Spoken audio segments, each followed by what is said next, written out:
Thanks to those joining me live and to those that'll be joining me and Ashy Knuckles on Archive. What's going on, Ash? Nothing much, man. On my end, it's just a Monday. One Monday in the books. Got 4 more days to go. You know how it go. Absolutely, man. Speaking of books, I mean, it's time for the kids to go back to school, huh? Oh yeah. At least out in my area, this week is the Yeah. week. Hell, my son still don't have a new pair of shoes, so Well, we're getting there. We're getting there. I'll have to overnight some. There you go. Yeah. I know how that goes, man. Sometimes it's not even the money; it's just the time. You know what I Yeah. mean? Yeah. And then the kids gotta like the shoes. I remember how I was picky as hell with shoes when I was growing up. Yeah. I'll tell my mom, don't buy me shoes. I need to be there. Okay, I need to try them out. Man, by the way, make sure you guys throw a jab at the like button. All right, and this is a punch of chance with Ashy Knuckles. Haplotype is over there in Sicily. Okay, he's Yeah. over there, doing his thing in Sicily. And slow internet. So Ashy stepped in, and here we are, man. A nice Monday show. And let's get this show rolling. We do got a poll out right now with Winky Wright, Holyfield, B-Hop, and Kodo. Make sure you guys vote on that poll. The winner of that poll will get the next Appreciation Week. What's up to G-Funk in the chat? By the way, who's got Ashy's vote, man, with Winky Wright, Holyfield, B-Hop, Kodo? Who did I vote for? Yeah, who's got your vote? My vote is the Executioner, man. I mean, you can't go wrong with any of the fighters in the selection, honestly. I mean, each one of the fighters you can list out their list of achievements, throughout the course of their careers, the highs and lows, right, and the triumphs and stuff like that. But I think with Hop, you got so many different variations of his career, and he had to get my vote. But Holyfield was a close second, though. Absolutely. He's definitely in the mix. He's in the lead right now, dominating the poll. But make sure you guys go out and you vote on those polls, okay? And look at that. Wow, Ashy in the building, says AJ10. Absolutely. All right. So let's get this started, man. Virgil Ortiz Jr. versus Antonio Orozco. Good fight. I mean, Orozco did not come to lay down, give him some good work there while it lasted. Yeah. And then he also showed Virgil Ortiz that veterans know what to do to survive, and he did in that first round. And it ended up, giving him a tough fight. I was kind of nervous for a couple rounds there. I was thinking maybe it was a little too soon. I don't know. But then he showed up, man. Nice body work. The left of the body is vicious. What did you think about Virgil Ortiz's performance? I'm pretty much in consensus with everybody's opinion on it. It was impressive, to say the least. I mean, you're talking about a guy who is still getting seasoned as a professional. He only had 13 fights to his name, and of course, Orozco. This was fight number 30 or something like that, 29, and so he was definitely the more experienced fighter, and he did not come to lay down. I mean, he had lost his title shot against Jose Ramirez, and this was an opportunity for him to hop right back on the scene. And like I noted in my notes of that fight, what better way to hop back in world title contention than to knock off somebody who's hot? So the boxing world and the media alike are, singing the praises of young Victor Ortiz because he's a young up and coming prospect, knocking everything dead. And this would have been a perfect opportunity for him to knock this young cat off and, had the boxing world singing his praises once more. So I was impressed with his skills, man. He's heavy-handed, man. He's heavy-handed. He's not just a skilled guy. I mean, everything he hit guys with, they have a reaction to it. But like you said, you got to give Orozco a lot of credit because he stood in the paint and he took that. He was able to, try to smother some of it. He was trying to evade some of it. He got caught with some of it too. But Yeah. at the end of the day, he stood in there as long as he could, man. He weathered the storm as much as he could. He even mounted a good attack during the middle of the fight when it Yep. seemed like young Ortiz was going for that second win. But much to no avail, because the young Ortiz, once he got his second win, he came with that vicious thunder again, and it was just too much for him and overwhelmed Orozco. And he's the first one to get him out of there. So it was a great performance by the young guy, man. Yeah, I'm glad you mentioned that. Not even Jose Ramirez got him out of there. Right. Ramirez clearly won the fight, but it was competitive, and Right. he gave Ramirez a good fight, and although he gave Virgil Ortiz some work in those early rounds, I even gave Orozco, I believe, like 2 rounds there. Yeah. Okay, and I think Virgil Ortiz is gonna learn a lot from this fight. Oh, indeed. But man, the way he took him out, I thought Orozco was gonna go the distance. I'm not even gonna lie. Mm-hmm. I thought he was going the distance. I thought people were crazy thinking he's gonna stop Orozco. Right. And he almost stopped him in the first. And I don't know if you agree with this. It's almost like when he heard him, he was looking for that one big shot for a couple of rounds. Oh yeah. And he finally went back to what hurt him in the first place, how he set it up, and then he took him out of there. But the way he puts punches together, man. Maybe it's too early to say, man, but he does remind me of a young Morales, Erik Morales. Oh, okay. He kind of reminds me of the young Fernando Vargas. Yeah, he really does, because Fernando was knocking everybody over too. Well, they're kind of similar, Morales, and they have that, it's but Morales the was same thing, fucking ice water, man. I mean, he was wine, bro. I mean, Morales was something else. I mean, I can understand where you're coming from. You know what I'm saying? But I don't know if I want to. Well, I guess I would be doing the same thing if I'm heaping praise on him, saying he's Fernando Vargas too. Right. But at the end, good segue. That's a good segue, because speaking of a young Vargas who to me, I thought he was going to be one of the next greats. Me too. They put him in there a little too soon with Tito Trinidad. That they did, right. So speaking of that, great segue, because where does Virgil go from here? I'm hearing talks about him fighting Spence. I think people are crazy. That's way too soon. It's definitely way too soon. And I saw an interview with him earlier today where he actually touched on it. Actually, the interview took place on the night of the fight. I just caught wind of it today. Okay. And of course, he gave Spence a lot of props because they came up together in the amateurs and whatnot. And he does want to fight Spence. And Spence. I mean, real fighters will fight. That's just what they do. They're willing to fight anybody. And but he's definitely thinking that the fight would make much more sense later down the line, and probably take place in 54-pound division, which I think that would be a great idea too, because Ortiz is a pretty big guy. You know what I'm saying? And there's no telling even how long he's going to stay at 47. 5'10".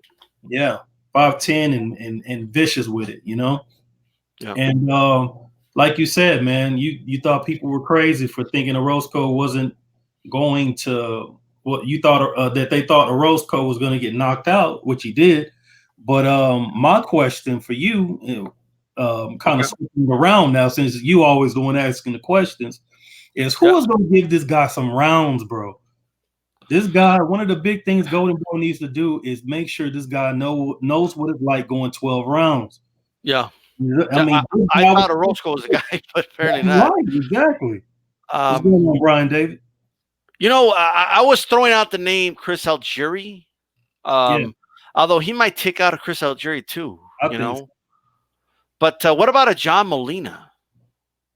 I think he'll knock Molina out too. You think so? Molina, I mean, it's debatable. I was thinking Molina. I was thinking about the cat that Terrence Crawford just beat. David. Or actually, let me take that back, because you're right. I don't know why I confused them. Figueroa. I was thinking of Figueroa. I apologize. Not John. Omar Figueroa. Yeah. Man, that's going 12 rounds. That's going 12 rounds. That's going 12 rounds. Yeah. It's a good fight, right? I mean, it's a good fight. Do you think it's too soon?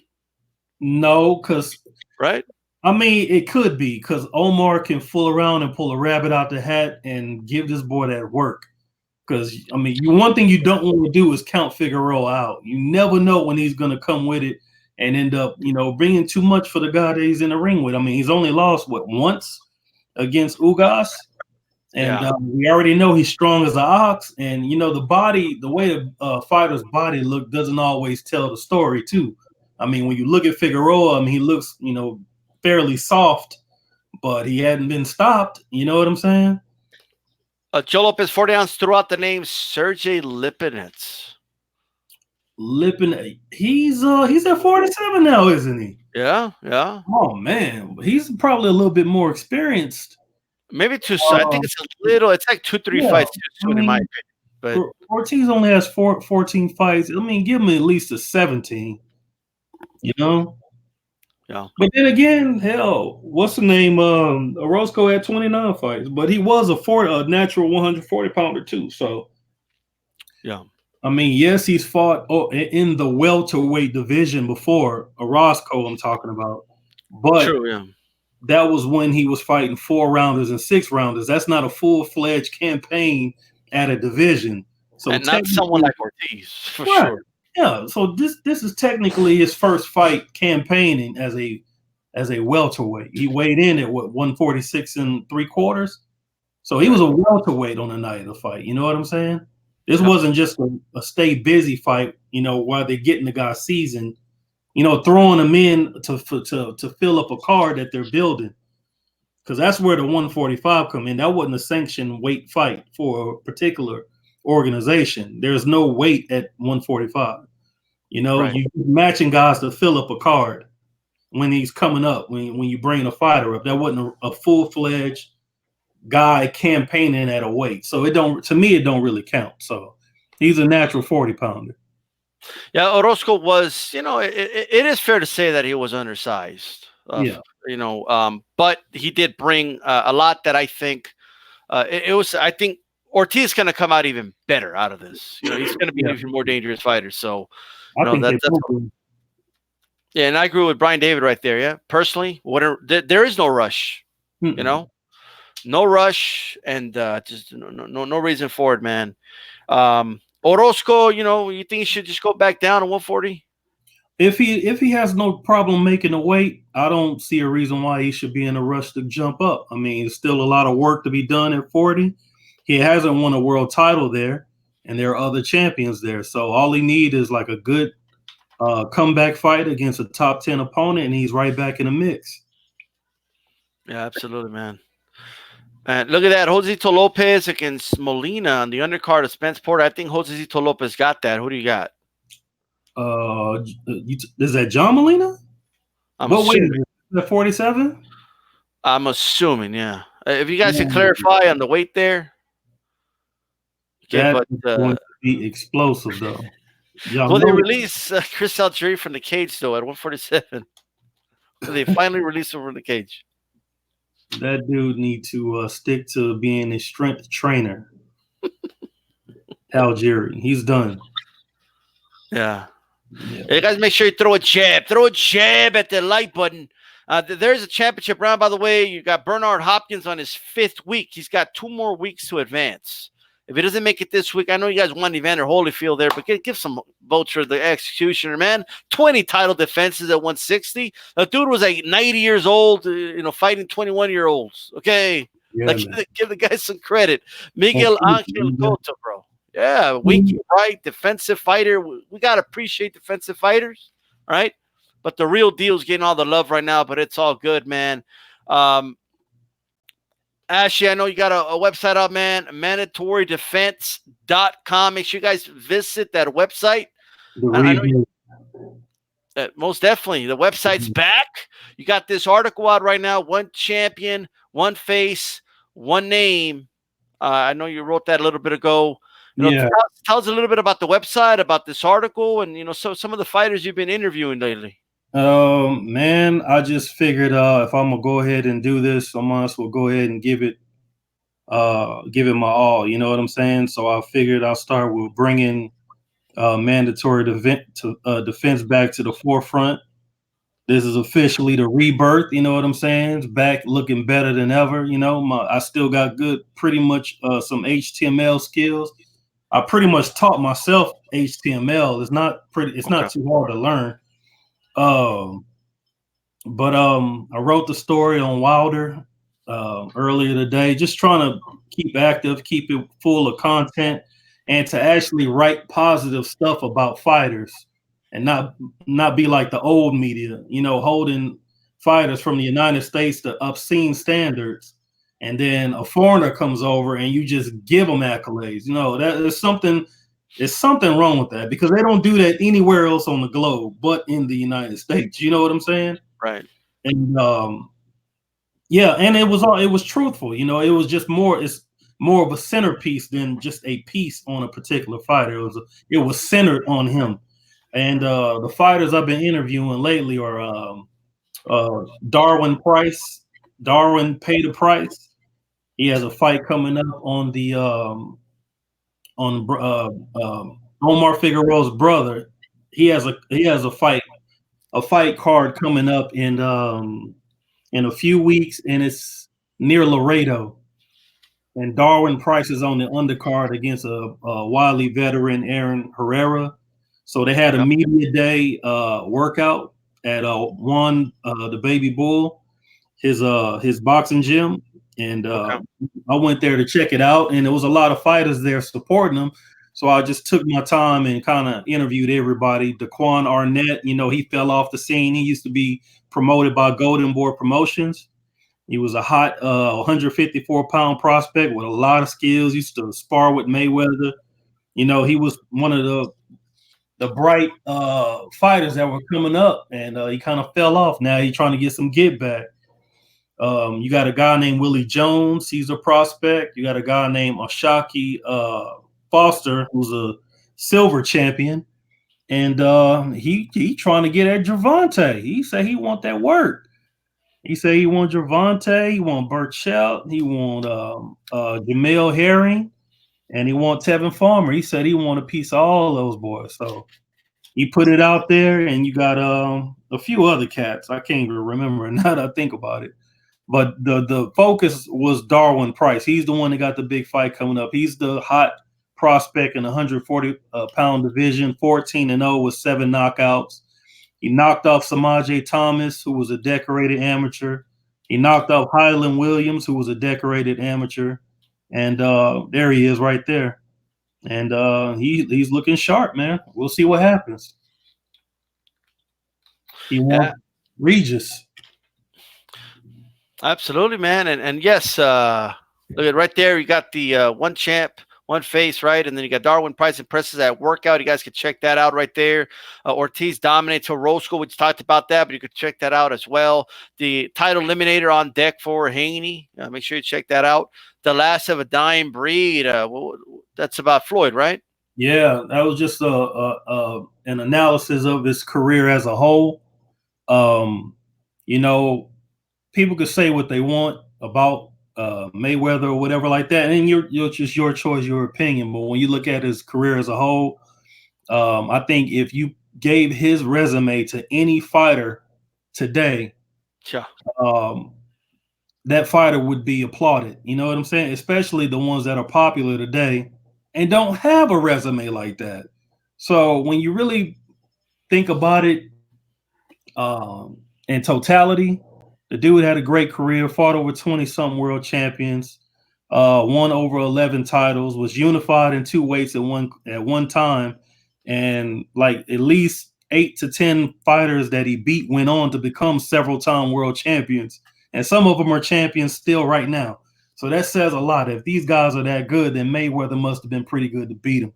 So, that was a good piece, that I wrote. I mean, people can read it if they want, or, if you're not really fond of Mayweather, you don't have to. But it was pretty cool.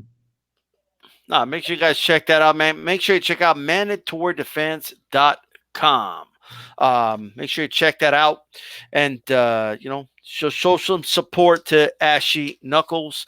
You have an email or anything if anybody wants to, I don't know, assist on the website, write to the website, something like that? Yeah, I'm trying to build a squad all over the US.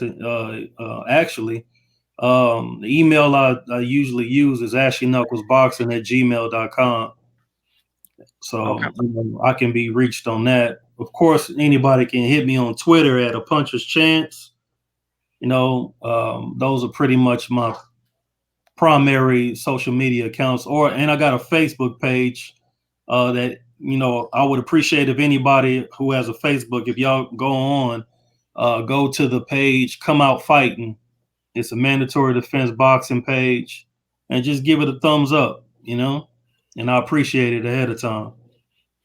And most definitely, make sure you guys check out that that website for sure, and the Facebook page. Get that like up for there and show some love to Ashy's work, man. Ashy, a big fight here coming in the near future. I want to do an early preview on it. Spence Porter, but before we talk about the actual fight, how do you see the pay-per-view numbers for this? You think it's going to do good on pay-per-view? Well, I do, man. I think Spence is a star on the rise. Well, he's a star, a budding star on the rise. And if you look at his past few fights, they've been gradually getting bigger.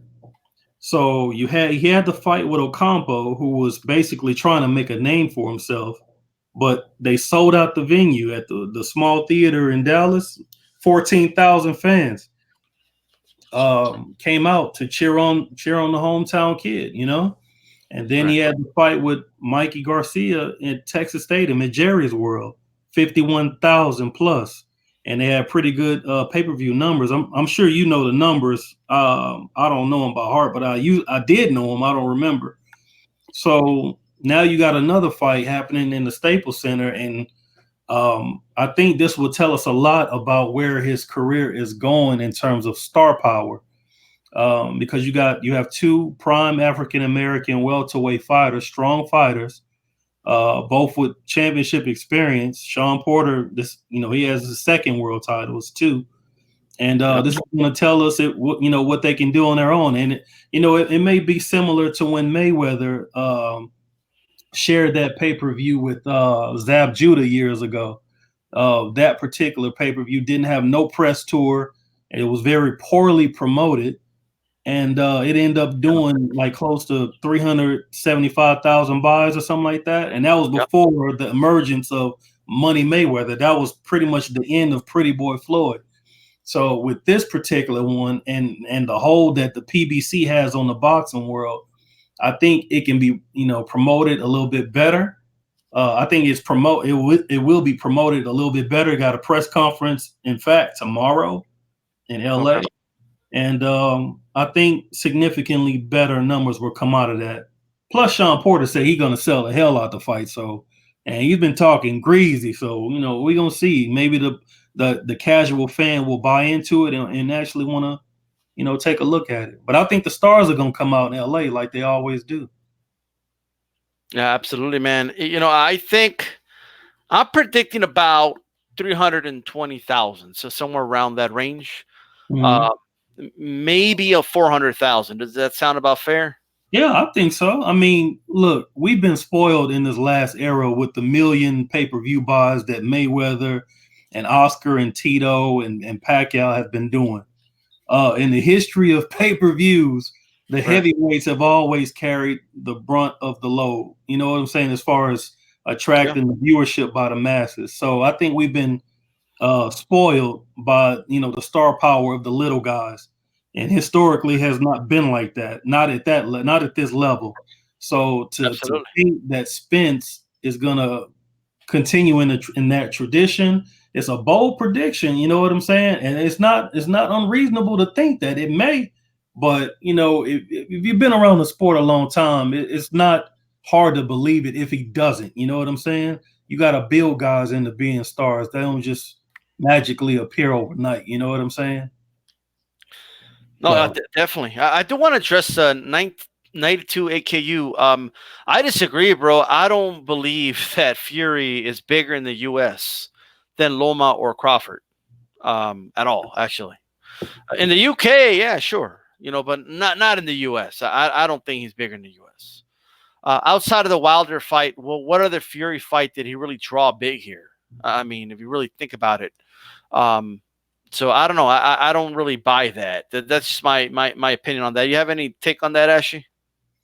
I'm in agreement. I think he may be larger than those guys in stature.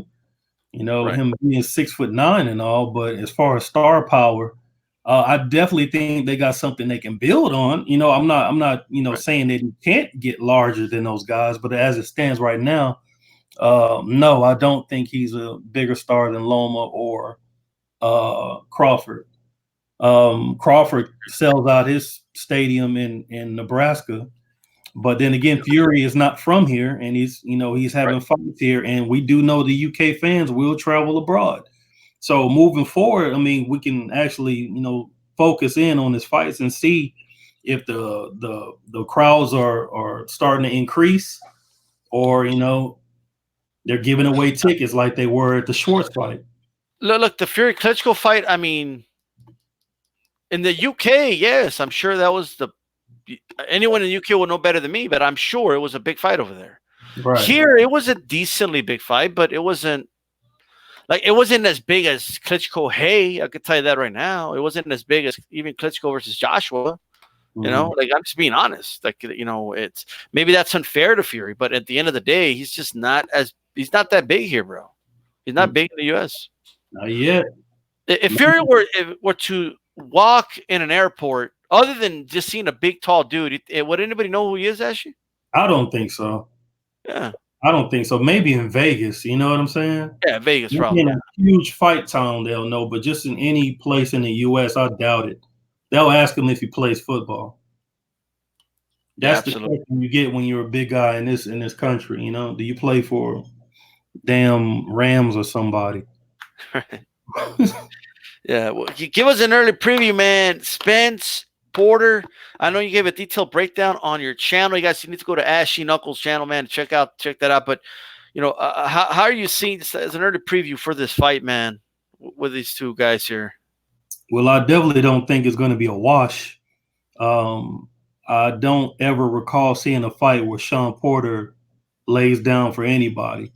And the fights that he's lost, he always gave a great account of himself, and I don't foresee anything different this time around. And if he slept on, that would be a grave mistake. But I think we'll see Yeah, two high, well conditioned athletes, strong in their prime, and they're going to be ready to beat the brakes out of each other.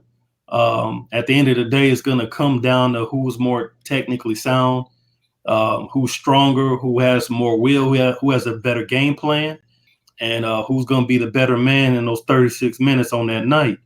Um, just on the surface of things, I think Sean Porter has holes in his game, even though he's been successful as a pro. Like I said, man, in the heat of the battle, I mean, you can see it easy on tape. When he got guys against the rope, he's throwing his shots. He got his mouth wide open. yeah, Uh, you can easily see his mouthpiece. He's not biting down on it. And I'm surprised he hadn't had his jaw broken by now. I think in a fight with Spence, that could definitely be an outcome. I don't know how good your trainer has to be to tell him to remind his fighter to bite down on his mouthpiece. Number two, one of the biggest things that Sean Porter been doing his entire career is smothering his work. He'll find his way. He'll find his yeah. way to get where he needs to be to throw a punch, and he'll go too far inside and overshoot his punching range. So now he's not getting maximum torque on his punch. He's not getting full extension on his punching, and it doesn't have the same effect as it would if he actually didn't smother his own work and have to resort to wrestling. You know what I'm saying, to get some shots off. And I think Errol Spence is just not giving up anything defensively. He's not the easiest guy to hit. I mean, he's not a mover, a guy who squats and dips and stuff like a Sweet Pea. He's not a guy that uses the shoulder roll and upper body movements and stuff like that, like a Mayweather. But one thing he does well is he will, he puts his guard in the place that it needs to be to take away any openings that these guys may think is there. And they got to work. They got to create an opening. By the time they find one, boom, they're getting hit because Right. punch volume is close to 1,000 in a fight. And I don't give a damn who you are. and what your skill level is. If you throw over 1,000 punches in a fight, your ass is dangerous. You know what I'm saying? Yeah, oh yeah, sure. So if you do that That's an and understatement. you do that and you got skills, it's trouble. So I think Spence is gonna squash him. You know what I'm saying? But I do think it's going the distance. I just think it would be. I think it will be decisive though. Man. Well, first, E. Woodson, what's going on, bro? I'm being joined here by Ashy Knuckles. Make sure you go to MandatoryDefenseBoxing.com. Okay. MandatoryDefense.com. Mandatory Defense. I'm sorry. That's the .com. old. Yeah, I gotcha. And I went to a bar to watch Wilder Fury. Nobody knew Fury. I know AJ10. What was Fury versus some guy named Tom Schwartz? All right. What are the numbers? They weren't that good. I'll tell you that for the Schwartz fight. The gate did less than 1 million, less than 6,000 tickets sold. All right. So they're debating on that. More casual fans know Wilder before Fury. It says Right. G-Funk. Absolutely. Shout out to G-Funk and to Boxing Conversations with Reggie Owens, by the way. I have G-Funk tomorrow on Tuesday. Yeah. And Reggie Owens on Thursday. So make sure you guys check that out. Absolutely. And yes, it is MandatoryDefense.com. It used to be you had the boxing before, right? Yeah, that's what it was before, MandatoryDefenseBoxing.com previously. But I got the domain, the MandatoryDefense.com. I took it. As soon as I saw it, I took it. Well, there you go. Who want to type all that shit when they trying to go to a website? Mandatory Defense Boxing. I mean, it's good I was able to cut it short. So shout out to Scrapbook. Haplotype isn't here today. He's in Sicily. He's Scrapbook Boxing in this thing. No, I'm not Haplotype, bro. It's your boy Ashy Knuckles, man. Yeah, absolutely. Ash is here. This is a puncher's chance. We'll have Haplotype back next week. AJ10. All right, we're still talking about Fury, Wilder. It is what it is, guys. So that's the whole chat. Says he what's in. Absolutely. Scrapbook says what's good with the bro on the pen. Absolutely. That's Ashy Knuckles on here, man. Check it out. I think I'm in agreement. Spence is gonna win. Yeah. And bro, I have a hard time picturing Porter winning this fight. Like it's like I always try to envision how someone can win, and I'm just having a hard time. Right. I could see Porter catching Spence a couple times when he lunges in. The problem is that he lunges in. You know, I think he's going to get caught more often than he's going to catch Spence, and I think Spence is going to hurt him, man. And Spence is such a good inside fighter too, and that's where Porter's going to have a problem. You know, he's going to get outboxed on the outside, and he's going to try to make it an inside fight, and Spence is going to give him that work, bro. I know that Porter hasn't been stopped yet, right? Yeah. I made the same mistake when I was thinking of Orozco, so I'm going to go the opposite this time. I'm going to say that there's a first time for everything. Damn right, yeah. And I think they're going to stop the fight. I think I don't think it's going to knock him out cold. Yeah. Right? But I think they're going to stop this fight, man. You think Kenny will do it, or you think the referee will do it? I think Kenny's probably going to stop it. Oh, man. I think they're gonna say, hey, you know, like when they stopped the Arreola fight with Wilder, when Ramirez was like, hey, that's it. I think they're gonna stop it that way. I honestly believe that. They're gonna stop it that or a TKO against the ropes or corner. I mean, it's. I think he's gonna put a beating on Porter, man. Yeah. You know, as a boxing fan, like I always want a competitive fight, a back and forth fight, and I really hope it is, but I don't think it's gonna be. I think Spence is gonna put a beat on this guy, man. I wouldn't doubt it at all. But one thing I do foresee, I think Porter's activity is about to be through the roof. I think he'll be trying to throw everything in the kitchen sink at Spence. I think he's gonna really try his best to win this fight, man. But I think it may be to no avail, man, because like James Toney used to say, you got to bring ass to get ass, right? Yeah. So you throwing all those punches, that means there will be opportunities to counter you. And Spence has shown the ability to counter, not just dictate the pace of a fight. You know, he will pick his openings, and when he strikes, it's with vengeance. You know, it's vicious, hard and harsh. So If We could see a knockout. You may be right, bro. Let me give you a challenging question. How does if he were to win? How does Porter win this fight? Ooh, I think there's a variety of factors that need to take place. Number one, I'm not against him raising his activity at Okay. all. Number two, uh, Porter has fought with 4 southpaws in his career, with the latest one being Devin Alexander. He won all those fights, so it's not like he has a whole lot of difficulty against lefties. I mean, he hasn't, at least he hasn't shown it as a professional yet. He can do himself a favor by, number one, not smothering his work. He can try his best to, go to the body and try to make it a rough and tough fight on the inside, wrestle Errol Spence, do things to him that most guys aren't able to do. Usually when they're in close, Spence is taking full control.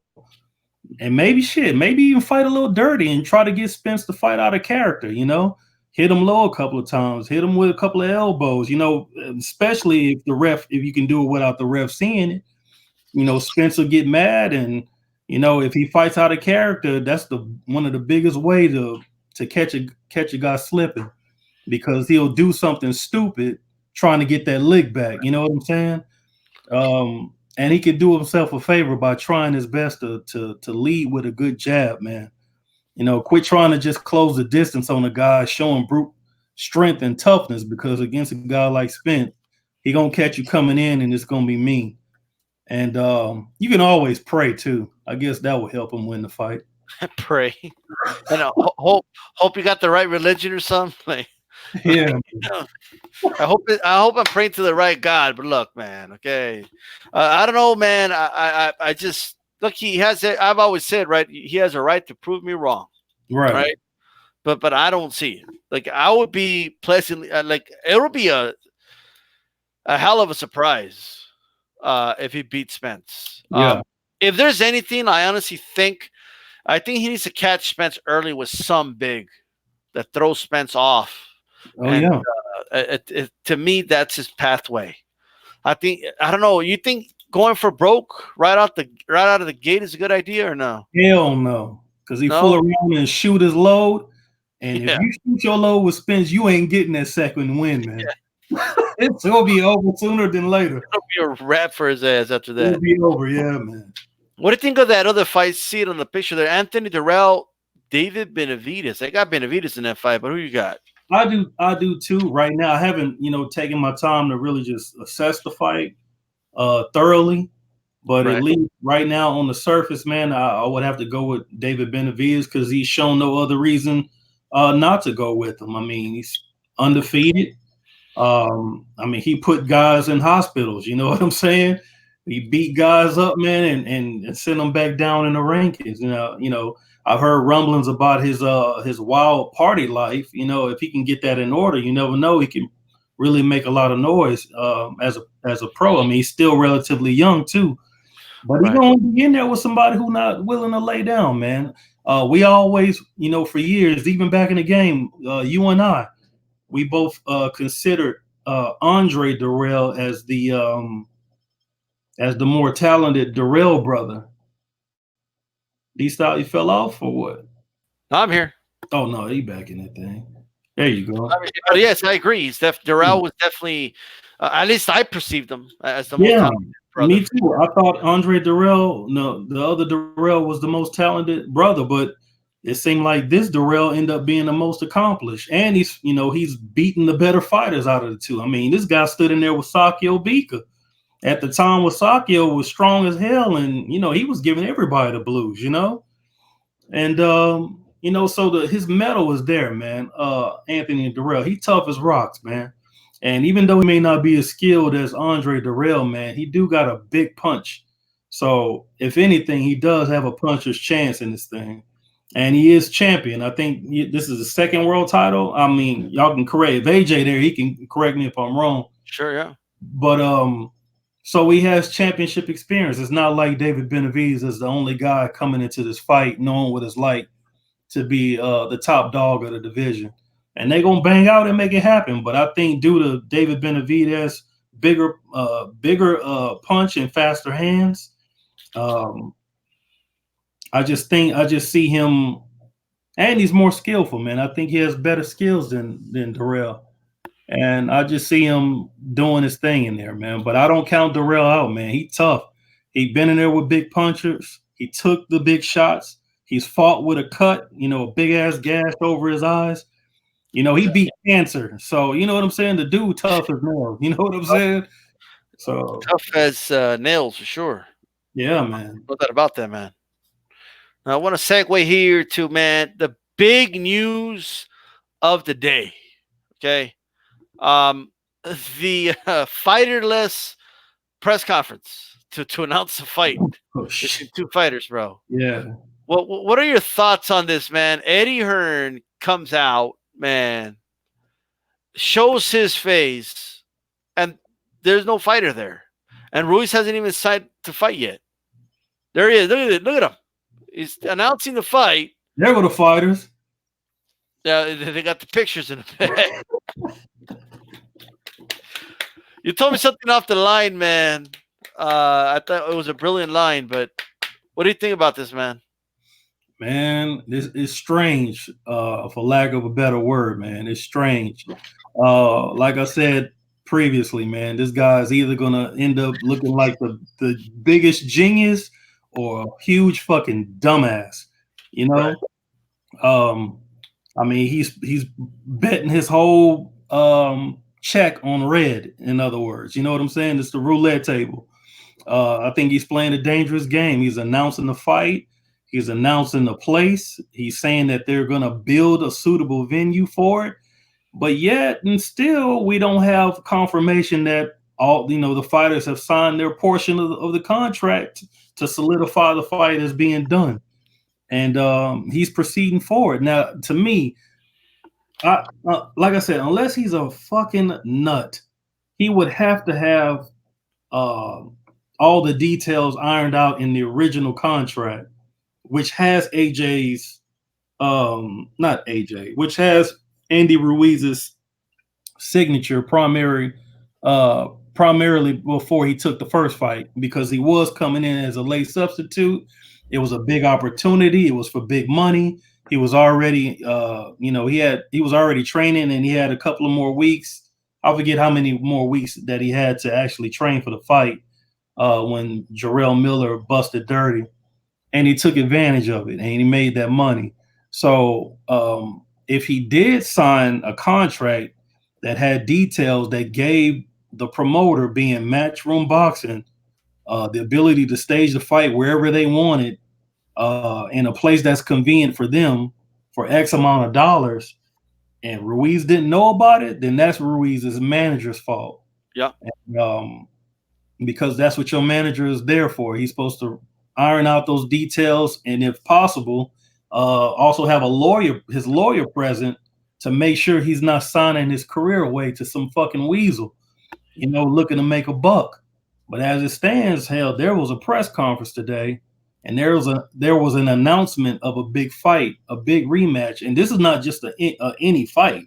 This is in the heavyweight division. Right. Who does that shit? You know what I'm saying? This is the top of the line, the creme de la creme. There is no bigger fight in the sport of boxing than the heavyweight unification. You know what I'm saying? Unless we're talking Mayweather, you know what I'm saying, which is abnormal. That's a strange circumstance that a guy that small would be so popular. So, like I said, he's either going to look like a genius, because you got a lot of people saying, he's up to no good, doing dumb shit. And, if this blows up in his face, he will be the laughing stock of the sport of boxing globally. But if it actually takes place and they build that stadium on those sand dunes out there, and these guys fly out there and they fight in the 100-something degree weather with humidity, that in itself is a whole nother topic. You know what I'm saying? But if they actually get it done, he's going to be a genius, and he's going take them both to the bank. You know what I'm saying? And, hey, what do you think about it? Well, I don't recall out of the top of my head a fight being announced like if it's official, Right. but it's not by definition official. You know what I mean? There's not even a forget signature. There's not even a verbal agreement yet. Right, that we know about, right. Right.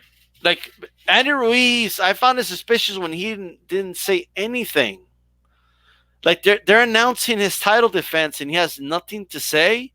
And I kept saying this for the last 2 days before somebody tells me maybe he hasn't been on Twitter yet. The dude is liking posts from other stuff not related to boxing on his Twitter, right? So he's been on there. He just whether more than likely he's been told by his lawyer or his advisor. We know who that is, right? To Right. not say anything, Yeah. okay? Because it looks like they're holding off for more money. And Manny Robles came out and said, "Hey, man, before everybody starts, I don't even know why they're talking about this fight. Like, I don't even understand why they're talking about it like if it's official." Andy hasn't said anything. Okay, Andy hasn't announced anything. And I people keep saying, "No, but D-Style, he did." He signed the agreement already. It's a wrap. No, it's not a wrap. Okay, it's not a wrap until Andy Ruiz signs the fight. Period. The closest precedent I could think of here, all right, to me is when look, when Rock, you remember this, Ashley, when Rockman did not want to fight Lewis in the rematch. Okay, Right. Lewis had a rematch clause. Now Lewis didn't have all these speculations. He didn't have a money, like it was just, I just want you in the ring again, right? Right. That's I get your ass in the ring. He almost got 50-50 in that fight, by the way. Rock. Right. Okay. So it wasn't about money. It was about any of that. Okay. If memory serves me correctly, I believe Don King wanted to set up that Tyson fight. Okay. But it's at the end of the day, even then, when it was settled in court, all right, Rockman was given two choices. You sit out for 18 months or you fight Lewis. Okay. Those were his two choices. Yeah. Right. That was with someone that just wanted the dude back in the ring. In this case, not only do they want him in the ring, they want to dictate the location. They want to dictate how much money he's going to make. They want to lowball him in the money, in my opinion. Okay?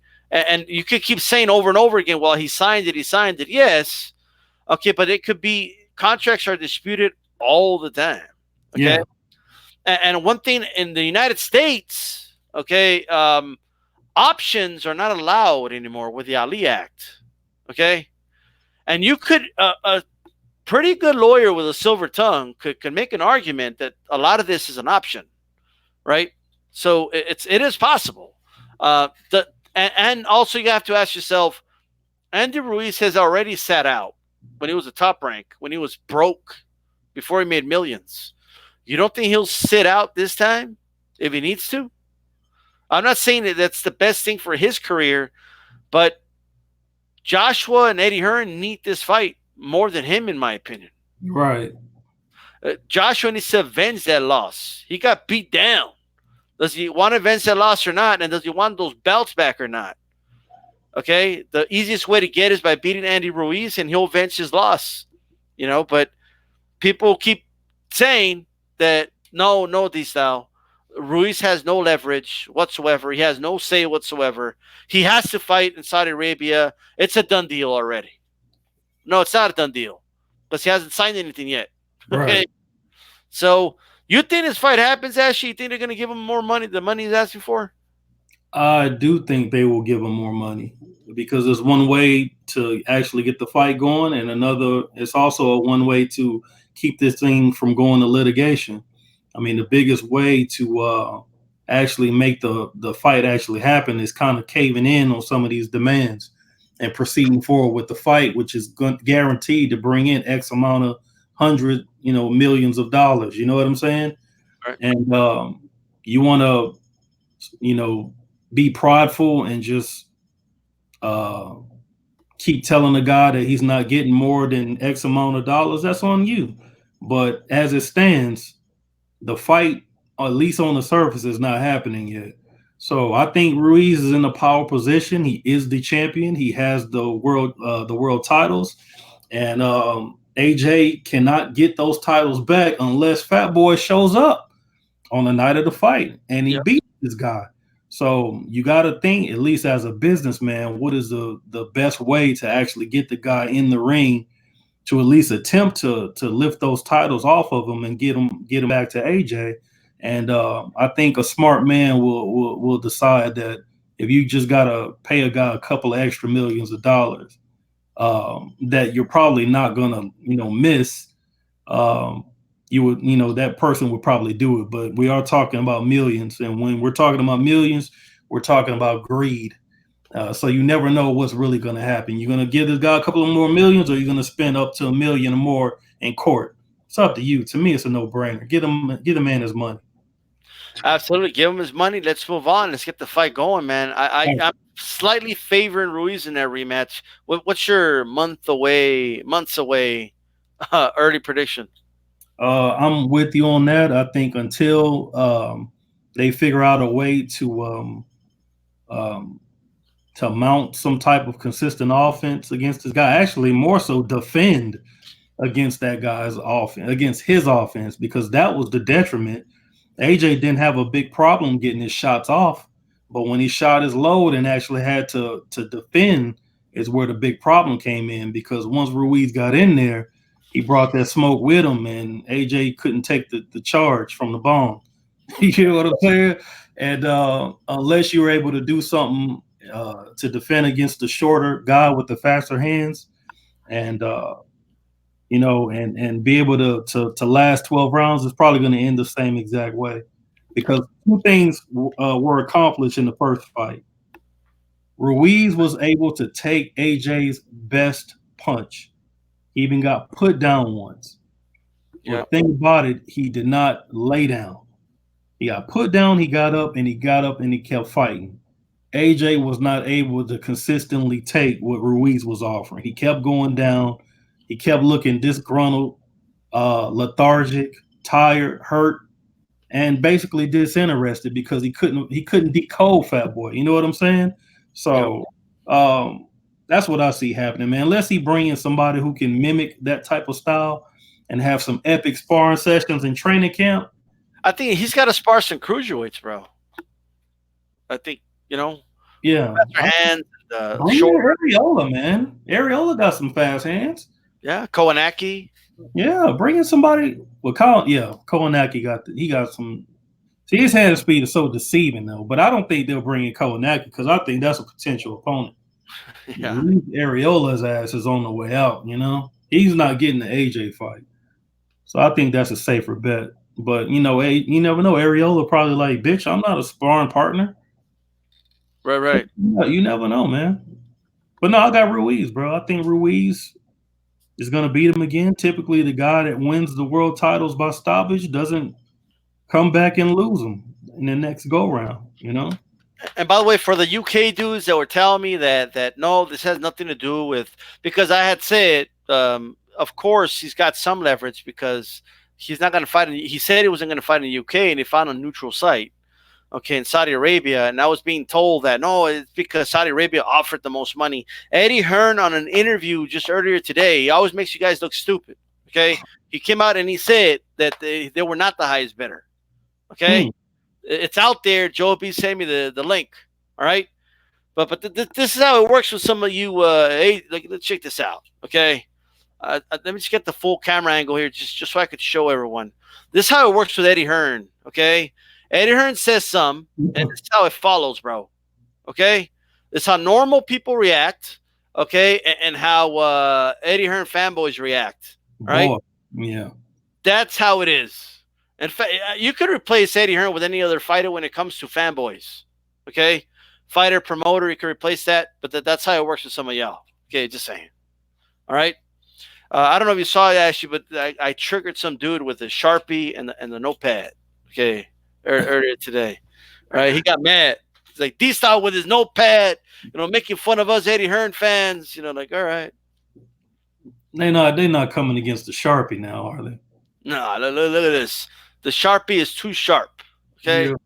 Too sharp Johnson. But anyway, guys be dug in, man. They'll be emotionally invested in a fighter that doesn't know them. But it happens every era. It's always a hot fighter from somewhere, and their fans are just They just really dug in. He can't do anything wrong, and everything he says is golden. And hell, this is not even about the fighter now. We're actually talking about the promoter. Right. You know? Which is crazy. I don't remember an era with I've been on YouTube for a while, bro. I don't remember fanboys of a promoter. Right. I think probably Bob Arum was the first, but it wasn't to this extent. But it was because of the loyalty to Pacquiao mostly. Pacquiao, right? Exactly. I mean, there was that connection. Now it's just, I don't know, it's kind of weird, bro. Eddie Hearn fanboys are weird. Yeah, no, Paul. The Sharpie is sharper than the sword. Absolutely. Okay, how can you be a fanboy, a promoter? I don't know. Eddie Hearn has fanboys. Yes. Indeed. All right. With that said, man, it's been such a terrible week.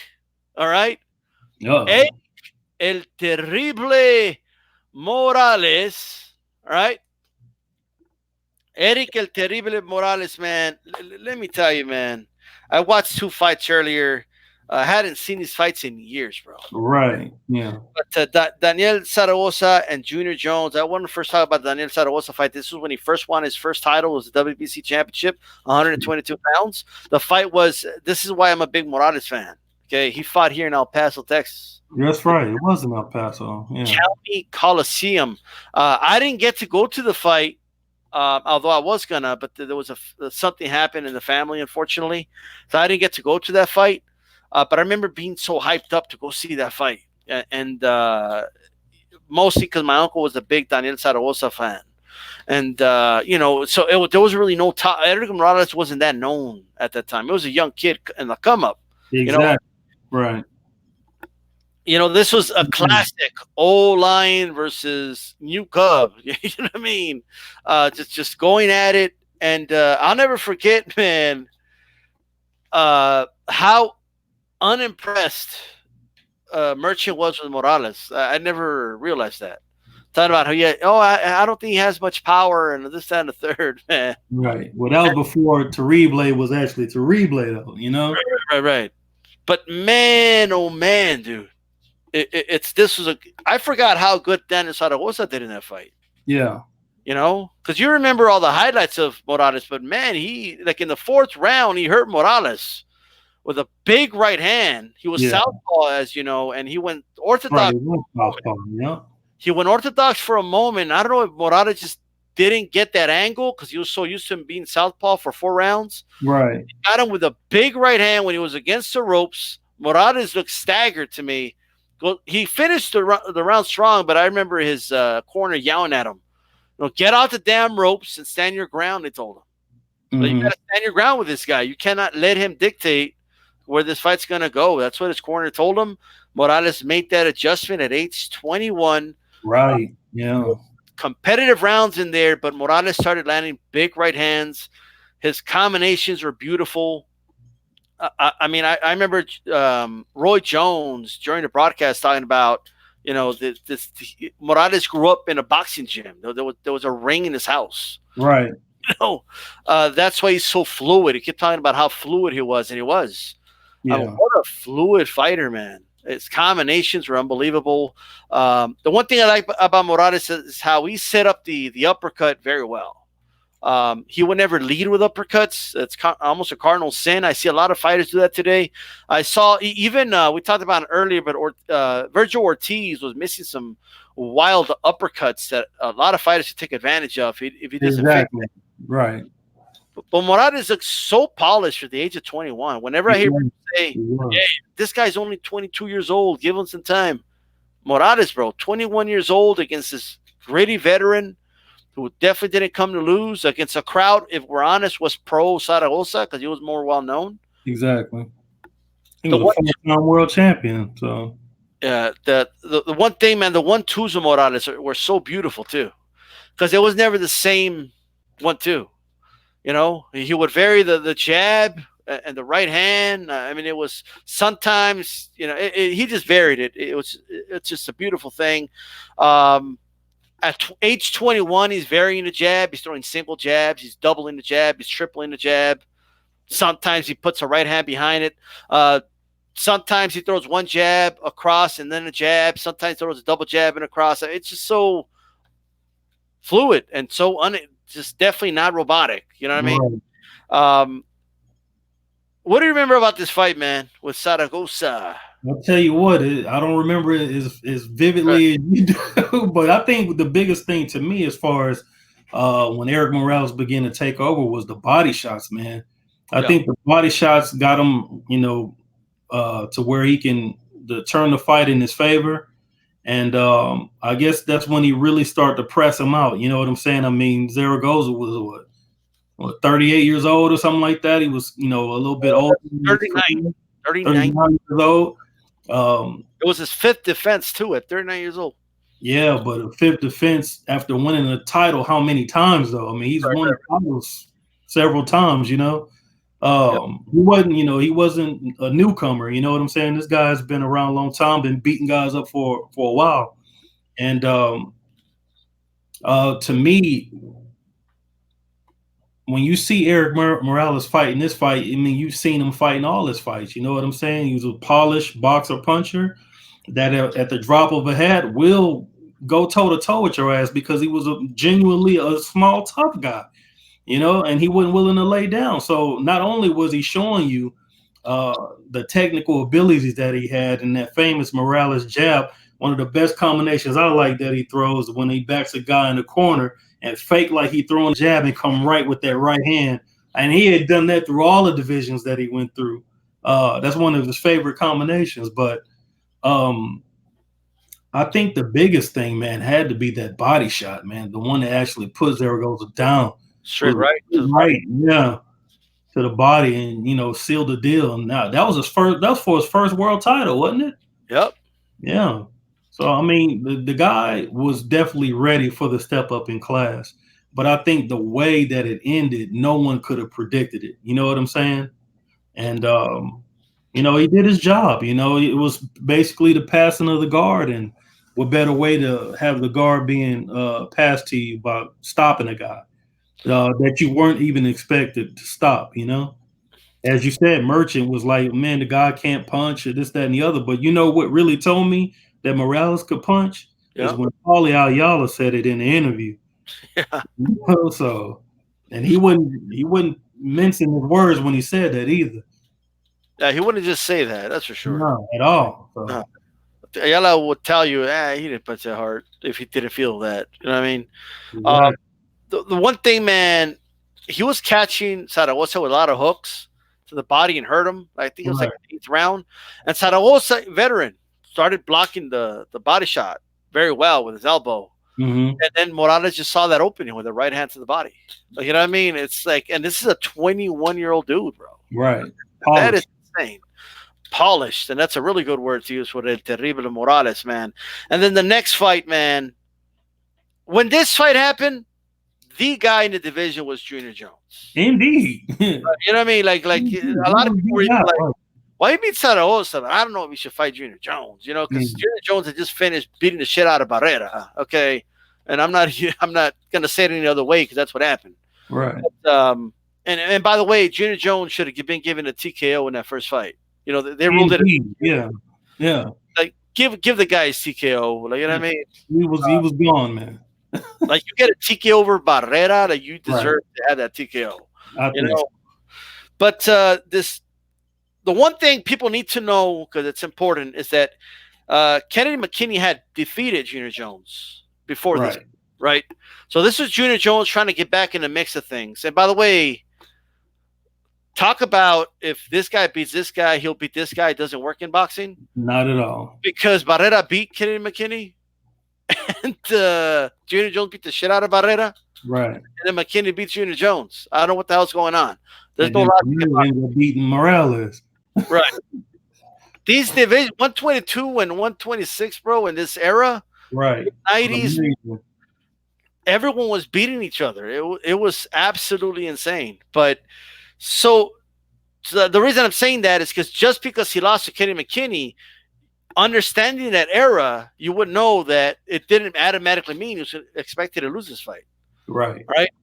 So he goes in, and Junior Jones is only 27 years old, but he's been in a lot of fights at this point. He was 44-3 at that time. Morales was 30-0. Now he was 22 years old, and he's gonna fight Junior Jones, dude. The fight was in Tijuana, right?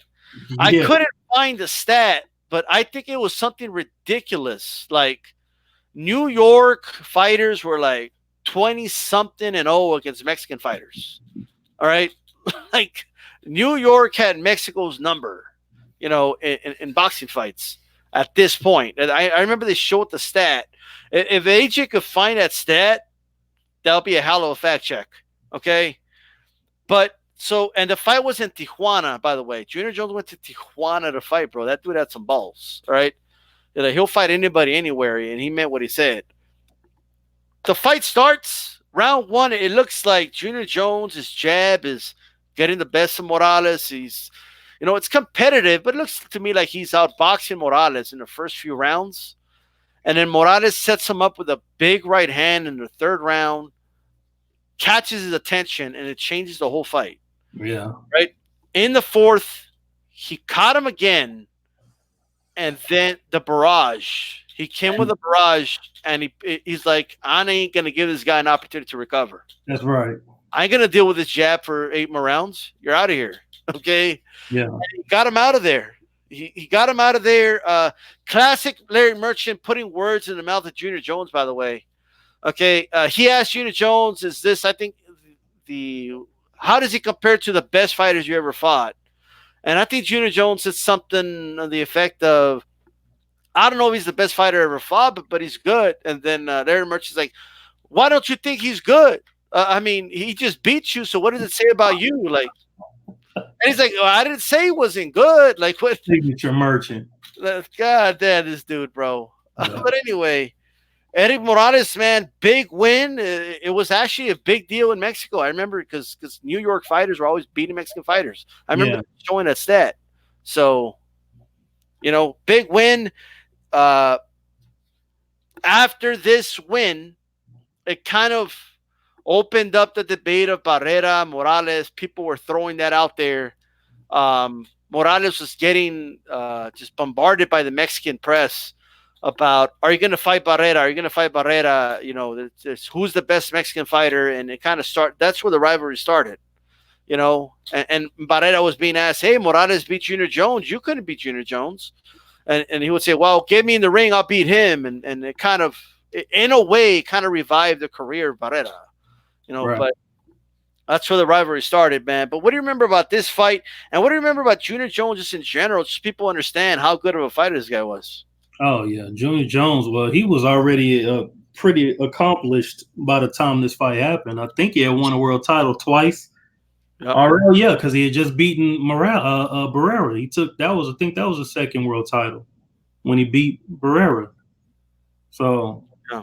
I think he was already a 2-time world champion by the time he fought Erik Morales, and he was a guy that can box really well.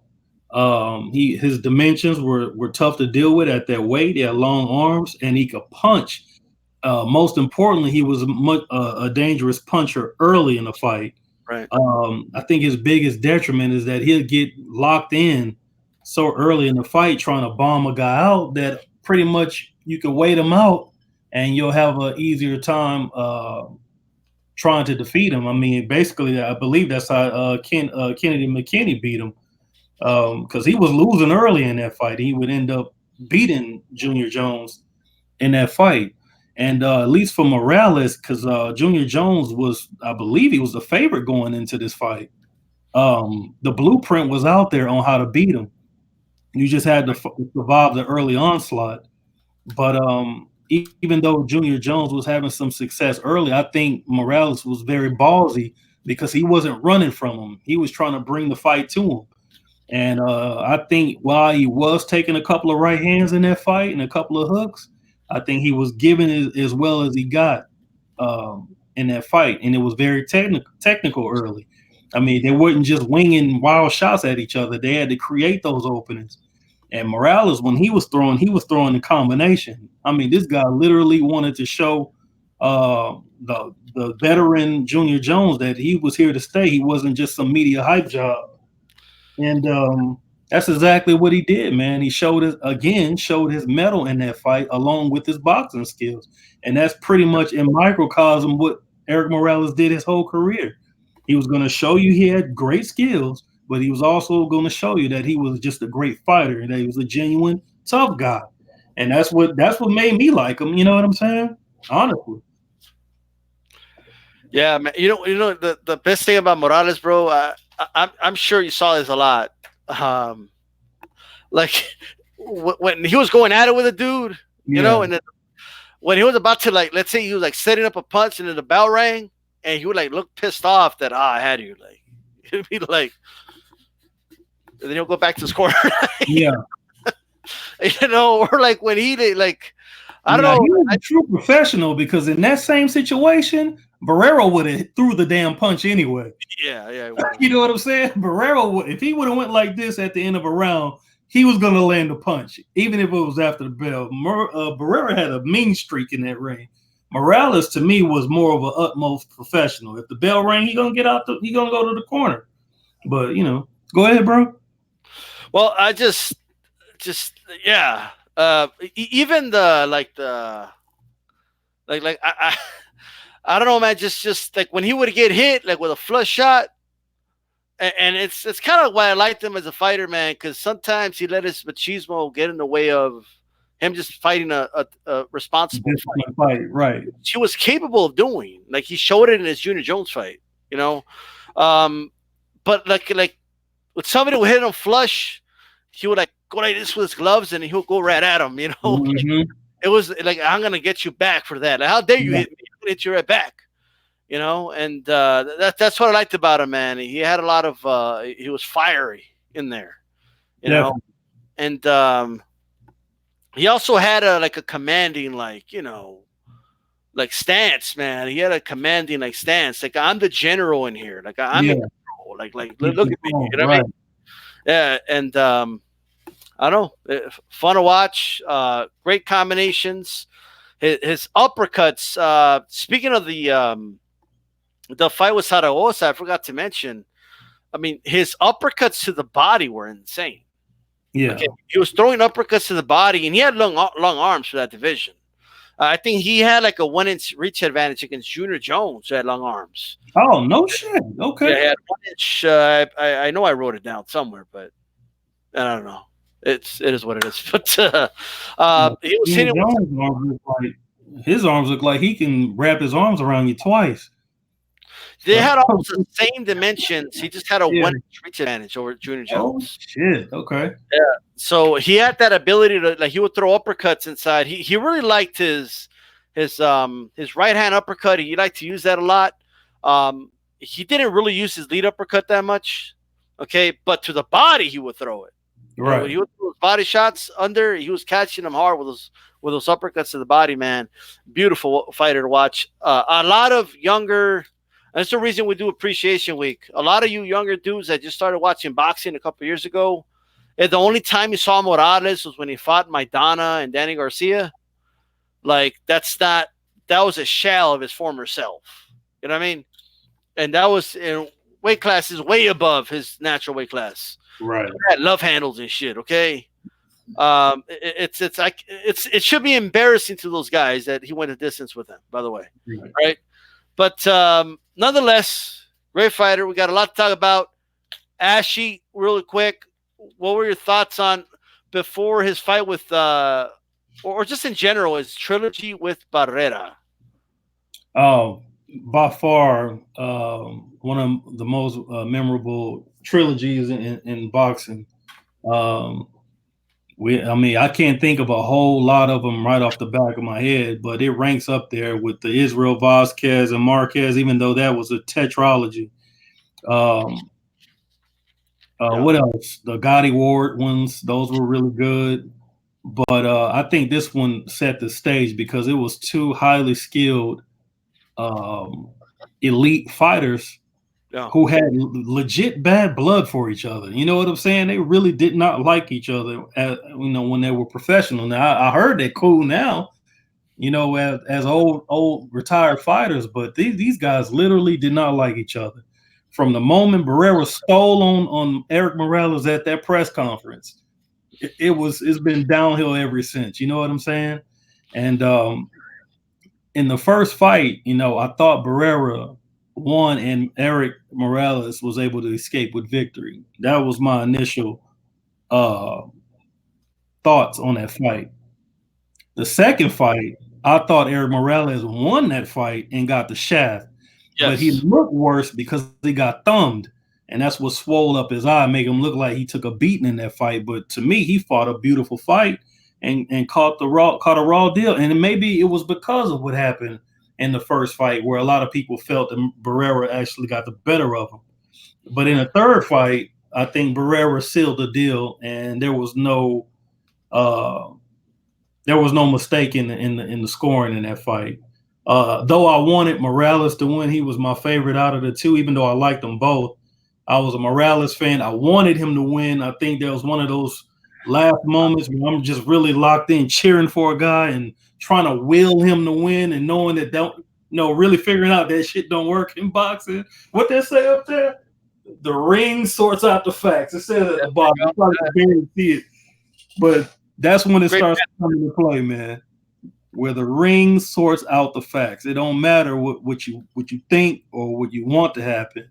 Those Right. two combatants in that ring are gonna make it happen, and the ring is gonna sort it out. And on that particular night in the third fight, the ring sorted it out, and Barrera was the better man.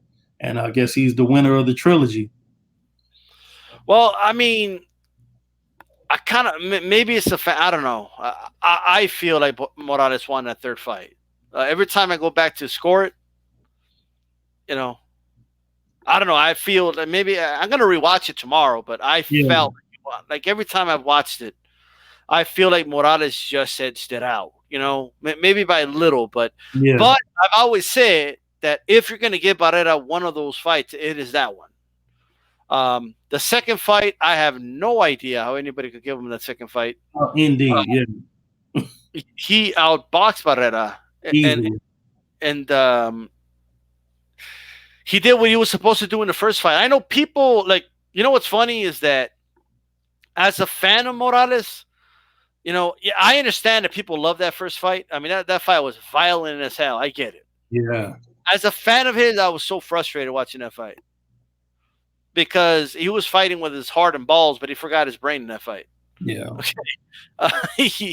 He just wanted to hurt Barrera, and he fought with emotion, very similar to the way Ray Leonard fought Duran the first time. You know what I mean? Hmm. Hmm. Like he didn't fight how he was supposed to. He did in the second fight, Great right? example, by the way. Yeah. But and I don't blame him for having all that animosity towards Barrera after the things Barrera said. Right. I think you told me about some of that stuff years ago. Yeah, Barrera said a lot of things, man, and we're gonna touch on that later in the week. But yeah, he said a lot of personal things Right. that he shouldn't have said. And if a lot of Barrera fans knew what he said, they'd probably think twice. But they're friends now or whatever. I get it. Okay. There they are, man. This is a hell of a trilogy. Um, and that's that. All right. We have a whole week to talk about Morales, man. But Ashy, tell everyone where they could find you. All right. And any final thoughts? Um, no, I really don't. I think we pretty much covered it. I mean, you got a whole week for the El Terrible week. It's a whole lot more you could talk about. I mean, the guy had a great career. And went through several divisions, showing dominance. You know what I'm saying? But I could be found at Ashley Knuckles Boxing on YouTube. I could be found at Come Out Fighting, Facebook.com/ Come Out Fighting, on Twitter at a puncher's chance. And you can always stop by, as it says right down below, mandatorydefense.com. Check out the articles, check out the news and updates, and I'll keep trying to give you guys content. And I am starting a Mandatory Defense Boxing TV channel too, but it only has like 3 videos on it.